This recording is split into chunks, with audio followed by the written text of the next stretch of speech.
I think we need to remove this idea of like good posture, bad posture, or good form, bad form, and start understanding things as an inappropriate dosage of time in a position. So if we can have a different dosage of time in the opposite position, then it's going to offset those things. It's not that, you know, sitting like this is bad. Sitting like this for an hour is bad. Sitting like this for an hour is also bad. I'm still going to develop tightness in the back, and our, you know, the muscles that are supporting our posture are still going to tire out. So we should have periods of contraction and we should have periods of rest. No different than eating, you know, we should have periods of being empty and periods of being full. And that's where our body's probably going to respond the best. So it's just a matter of being mindful. That's a great way to put it. I think that's a very understandable and digestible way to think about things. Because like even on my daily walk with my dog, I'm trying to, you know, keep my neck in a neutral position. Good posture, right? And maybe I'm just getting too much in my head with that. Not that it's bad, but just I think I'm overthinking sometimes of what quote unquote good posture is. I think the other piece of that though is we need to understand movement variety in a different way as well. You know, we think of like movements as good and bad sometimes, or good form, bad form, and it really is just about accessing ranges that your body is capable of accessing and not losing that over time. So if we can start moving our head or your neck, you know, in different directions, and then also we start following that down the chain, and we're thinking about how does the thoracic spine and the shoulder blades play a role in this, and then, you know, what role do the hips play, and, you know, we could take it all the way down, you know, from the roots up, and start kind of picking apart things that we could improve on. But that's kind of where I like to talk about hygienic movement versus corrective exercise. If we do hygienic movement, you know, we're accessing motions that our body should be accessing. We're not necessarily trying to correct pain. We're working proactively to prevent it. So how would you compound everything that you're saying into someone trying to get better form? Hey Josh, how can I improve my form? What would you, like a one-liner? Well, I would first ask form with what? Just my posture. Oh, form with posture.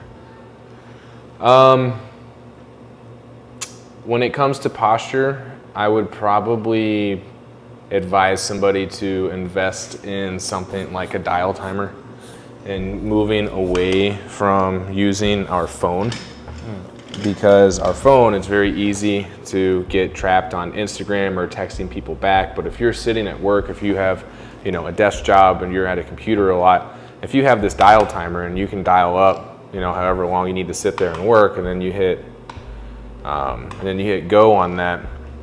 When that timer goes off, well, now you have to do your chin tuck neck extensions, or you have to do your thread the needle thoracic rotations, or you have to go through 20, the breathing exercises that we just went through. You have to go through 20 deep breaths just to allow your scalenes and your SCM to kind of shut off, for a lack of better words, and just allow your chest to rise and fall and the shoulders to fall back. So it really just becomes about identifying the positions that you're spending way too much time in, and then putting yourself in an environment to not spend as much time in those. But I like the timer because it interrupts our thought process. It's no different than how we build, you know, habits with anything else. Like, you have to interrupt what your brain is naturally just going to go to. And I know, like, you work like a dog, you know, like you work all the time.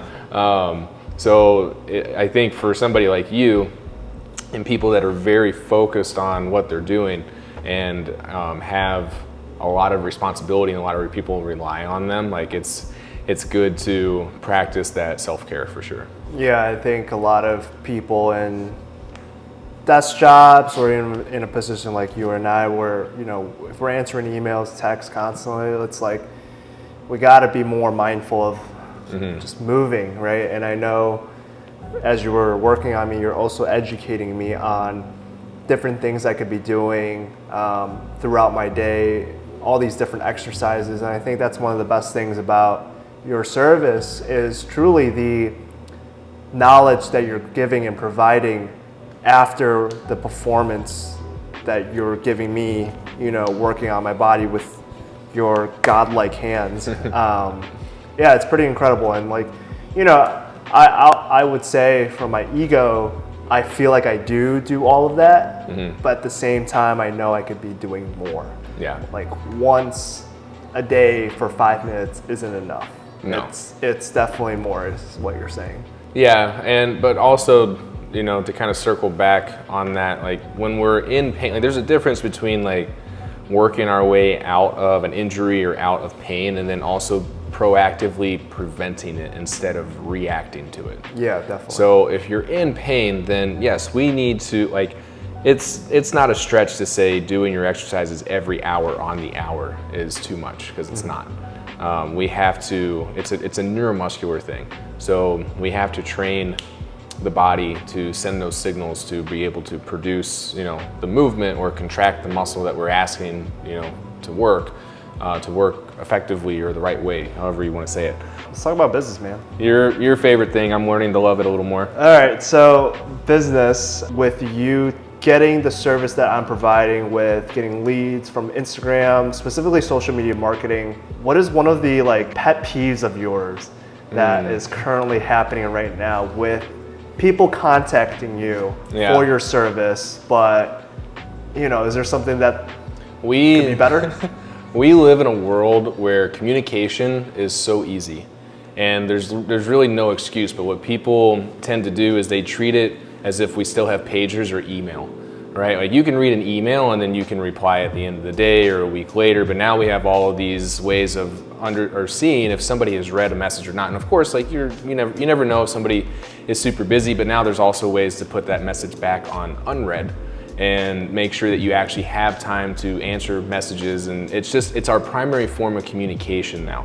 So now you take somebody like yourself or somebody like me, like we're running ads, we're talking to a lot of people on a daily basis that are inquiring about our service. And we're not just going to send them one sentence. Like we are going to be on point with every person, not just because it's important for sales and for business, but because that's also just part of our personality. We like to connect with people. And when you get that energy of somebody that just doesn't have enough respect to reply to, maybe you sent them a whole paragraph of a message replying to my shoulder hurts. And then you're asking a couple of different questions, or for you, somebody inquires about the service and you ask a couple of different questions around that, and they just choose to ghost it. And then, they might see your ad a little bit later and then they click on it again and they send you another message, the same message. I get a lot of the same messages, really? Over and over. Wow. And I'm like, well, you didn't even reply to the first one, or people even send me their phone number and I'll text their phone number and then they'll reply to me again on Instagram. And I'm like, it just baffles me. And it's very distasteful when somebody doesn't give you the time of day, but they're just expecting you because you're the service provider and they're the one paying you.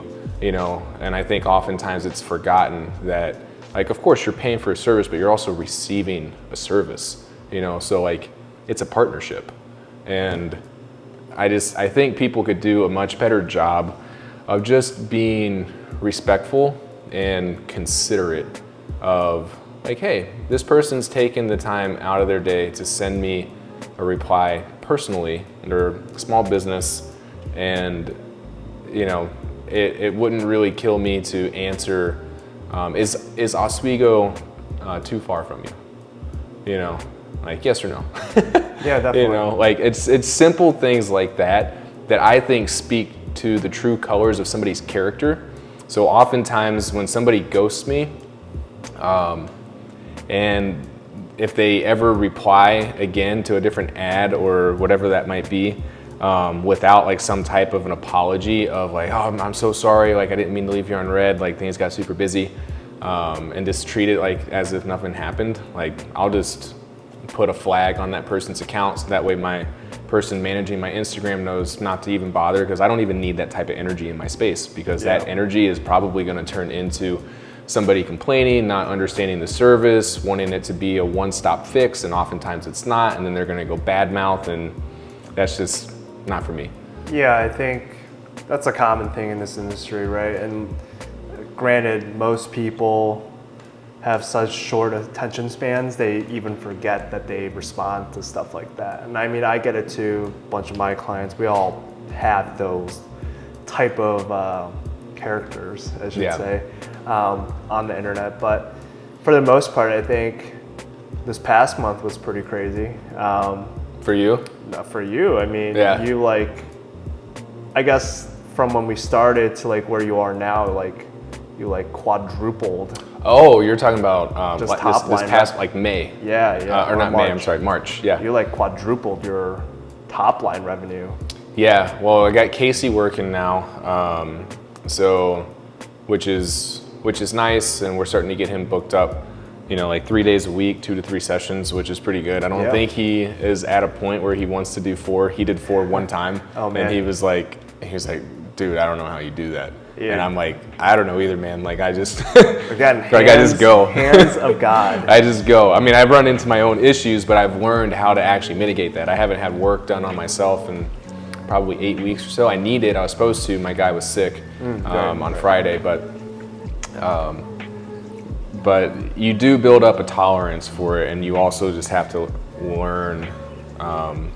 This is also about movement variety, which I started understanding that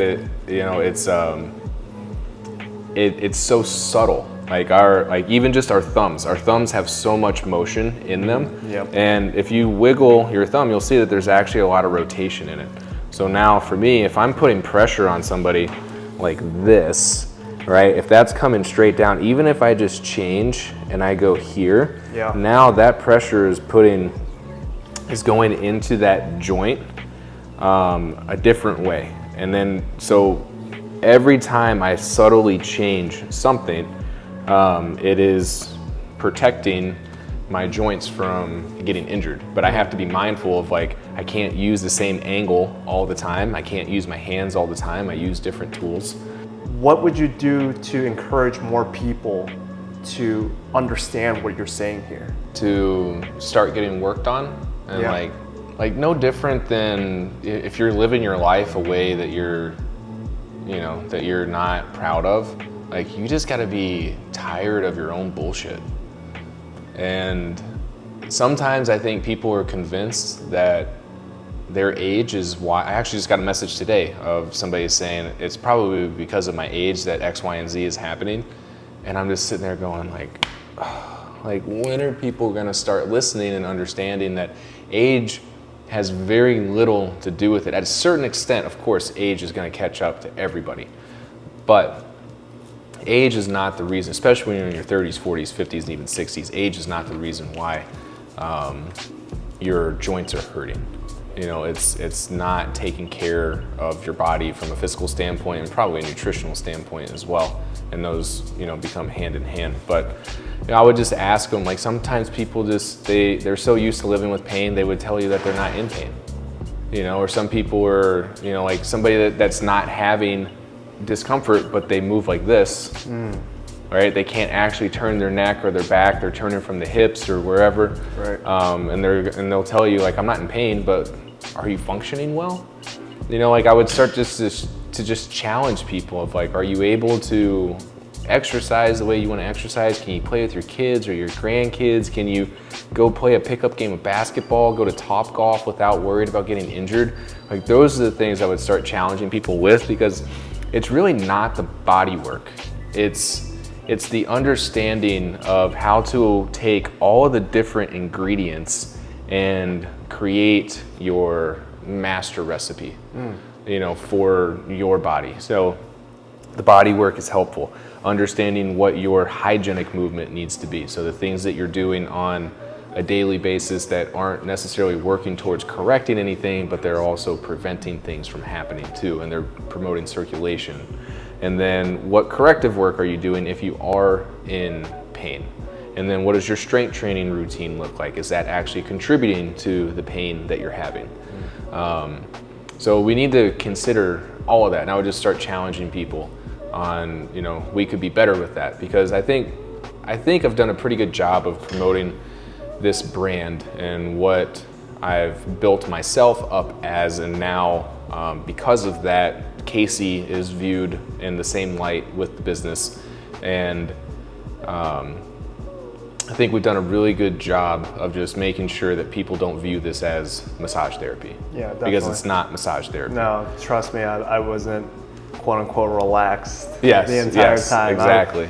There's a lot of things that people, and this is just from my perspective, like when I'm getting worked on by Josh, even just today, he is walking me through exactly what I need to do in collaboration with him in order for this service to be effective. Right. Like there's some behind the scenes I'll show you guys on my Instagram, and he's talking to me like push against my hand, my elbow, and I'm just following his voice in order to work on the pain that I'm experiencing at the moment.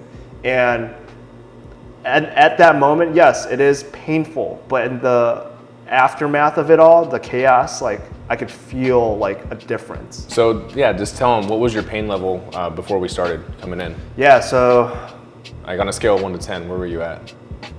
Like I would say like a solid 7. Like 7? a solid 7. I'm at like a 2 right now. Yeah. Because I can definitely look up without, a immediate pain. Exactly. Yeah. Exactly. So like there's a difference. Like if I'm not even paid to say this, but genuinely saying like this only works if you're willing to work as well. Yeah. Like most people, what do you say to people who don't know what soft tissue is?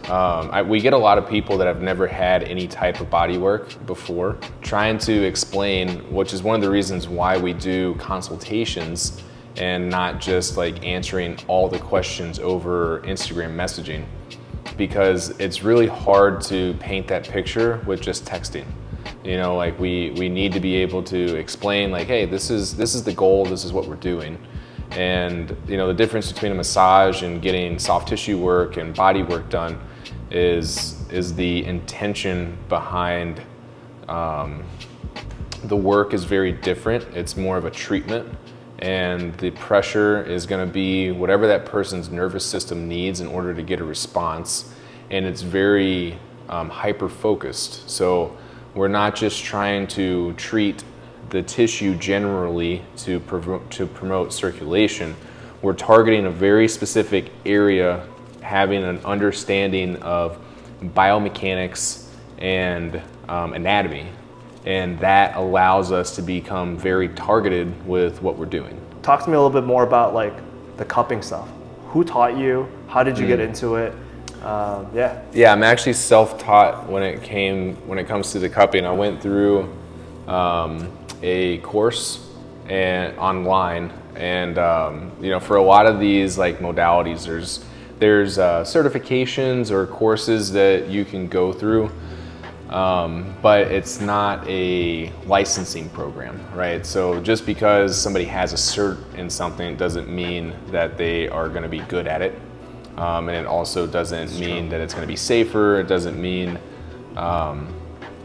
and somebody that doesn't have a certification in something but is very good at it, doesn't necessarily mean that they don't know what they're doing, because there's so many ways to gather information and personal experience. And like the thing that I love to tell people is understand what not to do and explore the rest. Because research is done in a vacuum underneath specific parameters with a specific group of people. So you can't always follow the research and what the science is telling us, because the person in front of you on your table wasn't a part of that group, and it doesn't, just because it worked for that group doesn't mean that it's going to work for this person. So everything works. If there's research on it, it fucking worked for somebody. Yeah. Right? But that doesn't mean that it's gonna work for you. So everything works, but not everything works for every person. That's probably one of my favorite things to go by, because it's so true. I've had so many different people on the table, myself included, where people will swear up and down by a certain modality, but it just doesn't work for me or for somebody else, and that's where we have to be able to pivot and work with that person's nervous system, which is also another reason why we don't do like aromatherapy and then the cupping therapy and then your Theragun, and we do an upcharge for all these different things. Like, no, the service is a service. You're paying for the knowledge to know what to do with those modalities. What are the most common dysfunctions for women that come in to see you, and what are the most common dysfunctions men have when they come to see you? That's a good question. I would say women tend to have more neck issues. A lot of that is because a lot of the women that come in are mothers. You know, somebody that has larger breasts versus smaller breasts, and that extra weight is pulling their shoulders forward, and then their head comes forward like this. So I think with women, especially with larger breasts, like neck, that is probably one of the primary things. For men, it's like shoulders or hips, but probably shoulder, because like, what do all guys like to do? Yeah, chest day, man. Exactly. Like, everybody knows that. Bench pressing is not a very like functional movement. I can't remember the last time I actually had something on top of me and needed to push it off, you know. So you're saying you don't bench press specifically? I have not done a normal bench press since about 6 weeks after the powerlifting meet I did with Mitch last May. What are 3 core movements someone can do in the gym that you recommend with all of your knowledge and background? Gosh, that is like asking what's your favorite food, because today it's tacos and tomorrow it's gonna be steak. But I will do my best for you. So let's say staple movements. If I only had to do 3 movements for the rest of my life, I would pick a sled push, a heavy sled push, and can I use variations with it? Sure. As long as I'm using that equipment.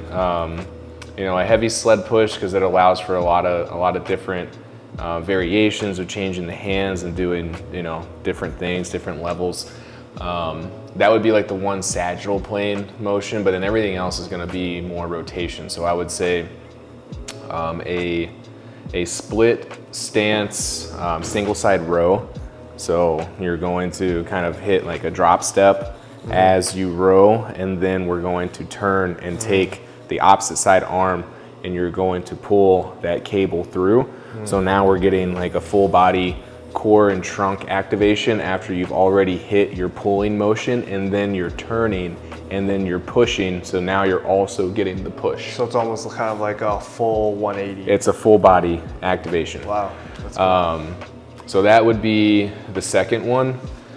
And then the third one, I would probably have to go with like some type of like step up or lunge, like with a slight rotation. Like a lunge with a twist? Yeah, like not just staying in one position, or even like an RDL to the outside of the opposite leg. So we're reaching, coming down, coming back up. Because a lot of people don't think about this, but human movement is rooted in rotation. So we have large movements, macro movements, that are coupled with micro movements. So these tiny little movements that are happening. But if you think about a ball and socket, I don't know if we talked about this last time or not, but what we view as squatting up and down is actually a rotation of the ball and socket. So when we move our arm here up and down, that's still a rotation of the glenohumeral joint, right? So we need to have rotation. If we don't have rotation, then a lot of things are going to become a lot more difficult. And if we're struggling with flexion or extension, the only way to improve that is through rotation first. So we have to have rotation. It doesn't make sense that we only train in the sagittal plane. Very rarely do you see people in the frontal plane, so side to side, and then even less in the transverse plane, which is your rotation. But we we need that in order to stay healthy, and a lot of people are developing injuries and dysfunction and pain because they don't have it. I remember you posting a video most recently with your squat positions of like, you should squat with like a foot out sometimes, like kind of on a diagonal. Feet in, out. What do you say to people when they don't know what you're doing with that movement? I would immediately start making references to sports. Okay. And if you've ever slowed down what a soccer player, a basketball player, a football player, a wrestler is probably the best example to use. If you ever slow down those positions that they are in, you know, there's no difference in the muscle activation of a max squat jump as high as you can go and a max effort squat. We're using the exact same like force output and muscle activation. So of course there's load on the spine, all that stuff, like cool, but at the same time, you know, if I'm lifting somebody from a double leg or a single leg and my spine is rounded and I'm coming up, like you don't see wrestlers blowing out their back. Right. Like if they get injured, it's because they were put in a position where the joint ripped, you know, or the tendon or the ligament, like the joint was sprained or dislocated, you know. So I would immediately start referencing to those things and go, well, why do you think these athletes never get hurt? You know, or I mean, of course they do get hurt, but you know, if they're able to move like this and not get hurt, you know, then why are we not striving to do that stuff in the gym, but just with a different load? Yeah. And it all comes back to how people were taught. And like, go back to high school. You know, when you first, like most people probably started lifting in high school, and you're put into the typical, you know, arm day, back day, chest day, leg day. It's a bodybuilding split. And the reason why everybody's put into that is because they call it the newbie gains, right? But people don't realize if you just did body weight squats, push-ups, and pull-ups, you're gonna put on a lot of muscle as long as you eat protein or enough calories. And of course you add weight to that. So like the point is like, it doesn't matter what exercise you do, you're going to get gains. So whatever exercise you do is what people are gonna go, this is how you are supposed to exercise and build muscle because that's the thing that worked. No different than somebody that goes through a weight loss journey. If their focus was on running and not on calories or lifting, and they lost all their weight through doing cardio, they're gonna say, you have to do cardio to lose weight, right? When we all know that, or at least most people know at this point, that cardio will help you lose weight. Lifting weights is going to probably burn a little more calories in a shorter amount of time. And of course the food is all, like it's everything. Like you could lose weight without exercising as long as you're in a caloric deficit. It just comes down to how we were taught to exercise, and then our brain goes, well, this is how we should do it, you know. But so just challenge the status quo is what you're saying. Right. You got to surround yourself with people that are, you know, challenging you to do more. Like 100%. Everybody needs those relationships that it's like, I forget, I'm probably gonna botch this, but you have your person that's on the same level as you, somebody that you can connect with, bounce your ideas off of, and you feel confident about what you're doing. And then you have your person that's below you that you're mentoring. And then you have your own personal mentor. Like those three relationships, if you're running a business, of course, you have a lot more business knowledge than I do, but like that is so imperative in my opinion. Like you have to have those things in order to challenge your growth, to give you purpose, to pull somebody else along with you as well. And then you have your person that you can like really get excited about all of it with and wants to hear about the things that you're doing and like that you're going through. There's people that are pleasant reminders of like, there's a reason why I don't hang around you. There's a reason why I don't surround myself with your type of energy. You know, there's a reason why I'm it keeps you humble and grateful actually, you know, of like, man, like I am so glad that I have the people in my corner that are in my corner and that I'm working towards, you know, X, Y, and Z, and I have this ambition, and because it, you know, it gives you purpose. And of course, everybody's different. You know, I try to remind myself that and not become too judgmental, and everyone's purpose is going to look different. You know, just like everybody defines success differently and at different points throughout their life, you know? Definitely, and I think that's a great way to end this off. If you guys want to watch more and follow Josh, just hit subscribe and check out all of his behind the scenes content on Instagram as well.